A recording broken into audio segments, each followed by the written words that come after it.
بسم اللہ الرحمن الرحیم الصلاۃ والسلام علی رسول اللہ۔ پریشانی جیسی بھی ہو وہ رکتی نہیں ہے، ایک دن آتا ہے پریشانی ٹل ہی جاتی ہے اور مسائل ختم ہو جاتے ہیں۔ اللہ تعالیٰ نے ہر خوشی کے بعد آسانی رکھی ہے۔ ان مع العسر یسرا، ان مع العسر یسرا فاذا فرغت فانصب والى ربک فرغب۔ سورہ علم نشر میں اللہ تعالیٰ نے واضح اعلان کیا ہے کہ ہر پریشانی، ہر تنگی کے ساتھ آسانی ہے، ہر پریشانی کے بعد آسانی ہے۔ تو جو بھی جس پریشانی میں مبتلا ہوتا ہے، ایک نہ ایک دن اللہ اس کو ضرور اس سے نکال لیتے ہیں۔ لیکن انسان ہے بے صبرہ ہوتا ہے، انسان چاہتا ہے کہ میری پریشانیاں جلد از جلد ختم ہو جائیں، میرے کام جلدی بن جائیں۔ تو دوستو، اس کے لیے بعض دفعہ انسان کے کاموں میں رکاوٹ آتی ہے، انسان کوئی کاروبار شروع کرتے ہے رکاوٹ بن جاتی ہے، انسان مسائل میں گر جاتا ہے، قرض میں ڈوب جاتا ہے، یا کسی بیماری میں وہ پھنس جاتا ہے جس کی وجہ سے وہ آگے بڑھ نہیں پاتا باوجود کوشش کے۔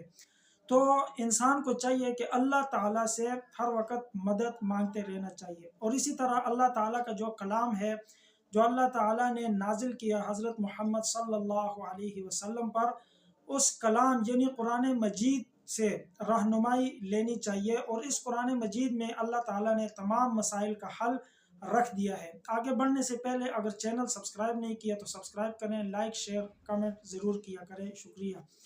تو انا اعطیناک الکوثر فصل لربک وانحر ان شانئک هو الابتر۔ یہ سورہ کوثر ہے جو قرآن مجید کے آخری پارے میں ہے اور انتہائی مختصر سورہ ہے، بلکہ قرآن مجید کی سب سے چھوٹی صورتوں میں اس کا شمار ہوتا ہے، اور اتنی بہترین ہے۔ بہترین تو ویسے بھی ہے کہ اللہ کا کلام ہے، لیکن وظائف کے باب میں، اعمال کے باب میں اس کو بہت بڑا درجہ حاصل ہے۔ اور یہ ہر قسم کی یعنی مالی مسائل کے لیے اس کو بہت مجرب قرار دیا گیا ہے۔ جس شخص کے کاروبار میں مسئلہ ہو، مالی مسئلہ ہو، رزق کی تنگی ہو، پریشانی ہو، قرض کے نیچے دبا ہوا ہو، تو اس کے لیے اس صورت کو نہایت مجرب قرار دیا گیا ہے۔ تو دوستو، جو شخص اس کا ورد ہر وقت زبان پہ جاری رکھتا ہے، اللہ تعالیٰ اس کو پریشانیوں سے نجات دے دیتے ہیں، اللہ تعالیٰ اس کے مالی مسائل حل کر دیتے ہیں۔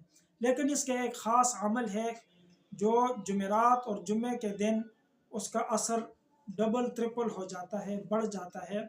تو جمعرات والے دن عشاء کی نماز کے بعد اگر آپ اول آخر درود شریف پڑھ کے 121 مرتبہ اس سورہ کو پڑھیں اور اس کے بعد یا لطیف 41 بار پڑھ کے اپنے جس مقصد کے لیے دعا کریں گے، اللہ تعالیٰ قبول فرمائیں گے۔ جمعے کے دن جمعے کی نماز کے بعد اس کو اول آخر درود شریف 121 مرتبہ سورہ کوثر انا اعطیناک الکوثر فصل لربک وانحر ان شانئک هو الابتر، یہ سورت پڑھیں 121 بار، اور پھر جس مقصد کے لیے پڑھیں وہ ذہن میں رکھیں اور دعا کریں اللہ سے۔ انشاءاللہ یہ آپ چند جمعے یہ عمل کریں گے، اور اگر روز کریں تو یہ نہایت مجرب ہے۔ آپ دیکھیں گے آپ کے ہر قسم کا مالی مسئلہ ہوگا وہ حل ہو جائے گا۔ اگر آپ وظائف کر کر کے تھک گئے ہیں، اگر آپ مطلب ہر مسئلے کے حل تلاش کر کر کے تھک گئے ہیں، مسائل حل نہیں ہوتے، تو یہ انشاءاللہ آپ ایک دفعہ اس کو ضرور آزمائیں۔ آپ دیکھیں گے آپ کے حالات ہر ہفتے پہلے ہفتے سے زیادہ اچھے ہوتے جائیں گے، اور انشاءاللہ ایک وقت آئے گا آپ مکمل آپ کے حالات درست ہو جائیں گے۔ اگر ویڈیو پسند آئی ہے تو لائک شیئر ضرور کریں، شکریہ، جزاکم اللہ خیر۔